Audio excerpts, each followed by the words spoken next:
Assalamualaikum warahmatullahi wabarakatuh. Di video ini saya akan menjelaskan prosedur audit modul 6 pada PT Sugus.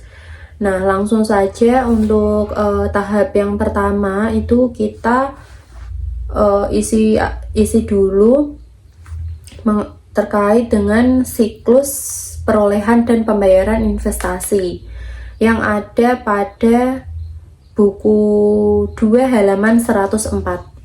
Nah, di sini ada beberapa pernyataan yang harus kita kerjakan. Jika pernyataan tersebut sudah dilakukan dan sudah dikerjakan ada pada indeks, itu kita isi indeksnya itu indeks apa. Kemudian kalau sudah dilakukan tapi tidak ada indeksnya, itu bisa diberi tanda checklist. Jika belum dilakukan bisa diberi tanda strip. Untuk paraf diberi paraf si pemeriksa. Untuk pernyataan yang pertama yaitu siapkan schedule utama dari investasi. Nah, ini sudah dilakukan ada pada indeks H.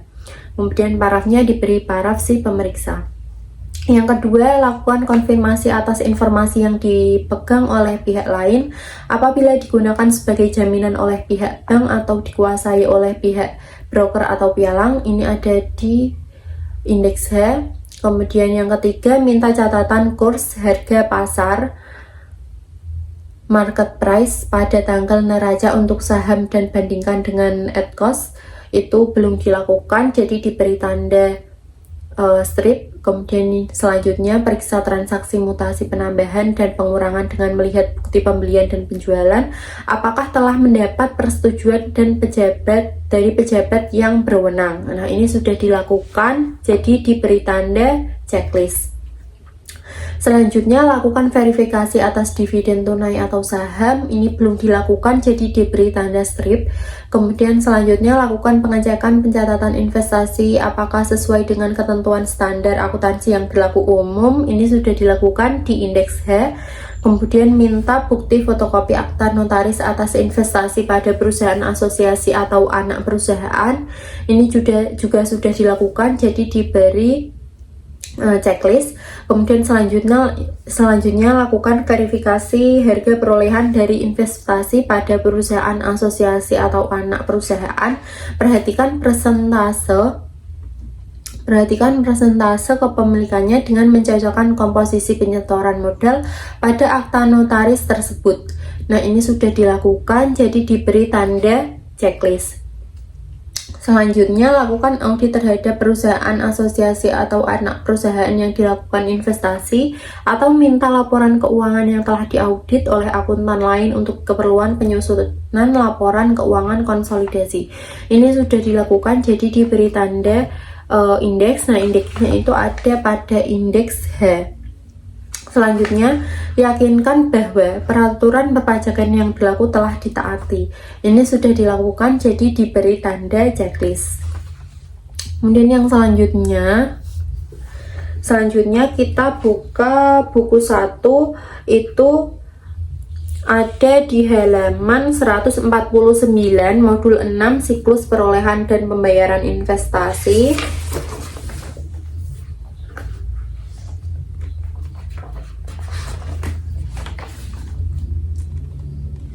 Di mana dalam prosedur audit ini membahas tentang investasi. Saudari Olivia memberikan rincian buku besar investasi per tanggal 31 Desember tahun 2018 sebagai berikut.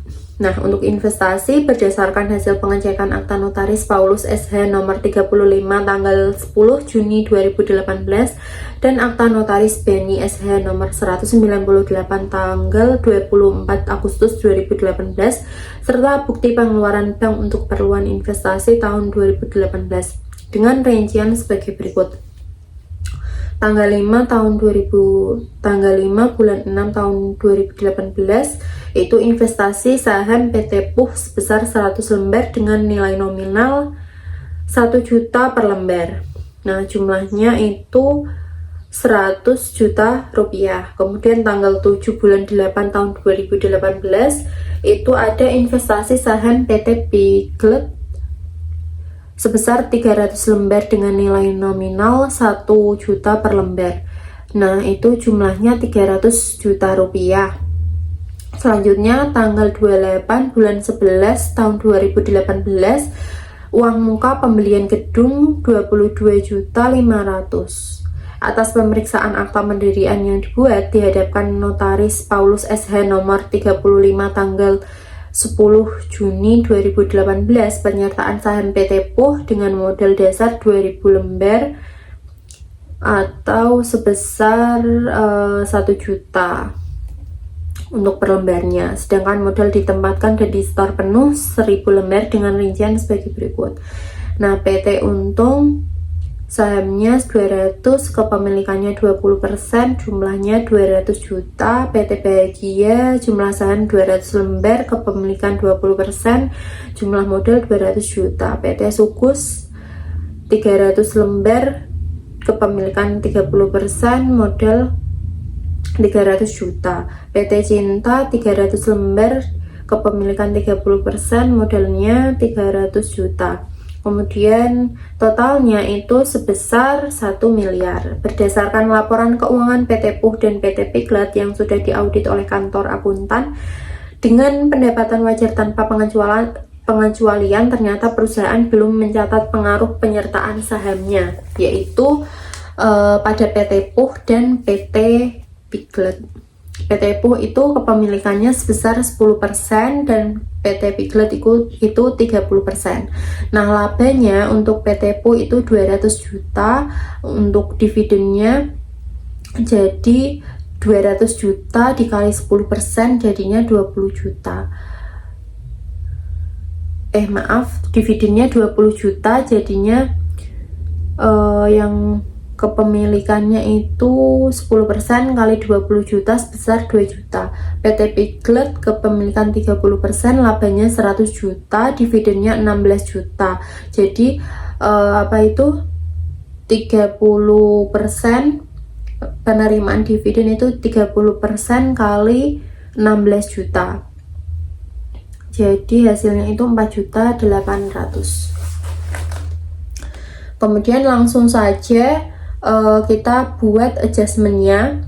Yang pertama itu berdasarkan hasil pemeriksaan, perusahaan belum mencatat pengaruh penyertaan investasi saham atas transaksi tadi PT PUH dan PT Piglet. Yang pertama PT PUH dengan kepemilikan 10% atas dividen yang akan dibagikan. Jadi jurnal koreksi yang harus dibuat itu kita harus mendebit piutang dividen sebesar 2 juta dan pendapatan dividen itu dikredit sebesar 2 juta. Kemudian yang kedua, PT Piglet dengan kepemilikan 30%. Nah, kita harus membuatkan jurnal koreksi kita untuk pengakuan laba tahun 2018 itu kita harus mendebit akun investasi pada PT Piglet sebesar 30 juta, kemudian kita harus mengkredit akun pendapatan dividen sebesar 30 juta. Kemudian untuk dividen yang akan dibagikan itu kita harus mendebit akun piutang dividen sebesar 4.800.000 dan kita harus mengkredit akun investasi pada PT Piglet sebesar 4.800.000. Kemudian yang selanjutnya yaitu kita harus mengerjakan schedule investasi, di mana ini ada daftar investasi di PT PUH, investasi di PT Piglet, dan pembayaran dibayar di muka. Untuk investasi di PT PUH sendiri per kliennya itu sebesar 100 juta rupiah. Tadi tidak ada koreksi tentang investasi di PT PUH, jadi untuk parenya tidak perlu diisi, jadi per auditnya itu tetap sebesar 100 juta. Kemudian untuk akun investasi di PT Piglet itu per kliennya 300 juta.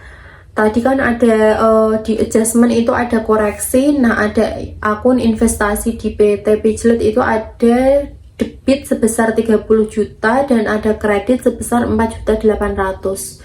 Nah, jadi per auditnya itu 300 juta ditambah 30 juta dikurangi dengan 4.800.000, hasilnya sebesar 325.200.000 rupiah. Kemudian selanjutnya ada pembayaran di muka, per kliennya itu Rp22.500.000. Tadi tidak ada koreksi tentang akun ini, jadi per auditnya tetap sama Rp22.500.000. Untuk totalnya per audit sebesar Rp447.700.000.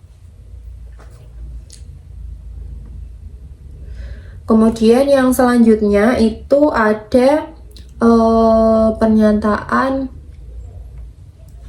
Nah, ini kan contohnya kan ini karena tidak setuju tadi kan ada per klien sama per auditnya itu beda. Saldo investasi perusahaan kami pada PT Sukus pada tanggal 31 Desember 2018 sebesar 300 juta. Nah, saldo yang benar itu harusnya Rp325.200.000. Jadi dibuatkan pernyataan seperti ini. Kemudian yang selanjutnya tentang mengenai PT PUH, ini pernyataannya itu sudah diisi, bagian kolom setuju ini sudah diisi, menyatakan setuju karena tadi di PT PUH itu saldonya itu sudah sesuai per klien dan per audit itu sama, yaitu sebesar 100 juta rupiah karena tidak ada koreksi. Demikian penjelasan tentang modul 6 PT Sukus. Apabila terdapat kesalahan, saya memohon maaf yang sebesar-besarnya. Wassalamualaikum warahmatullahi wabarakatuh.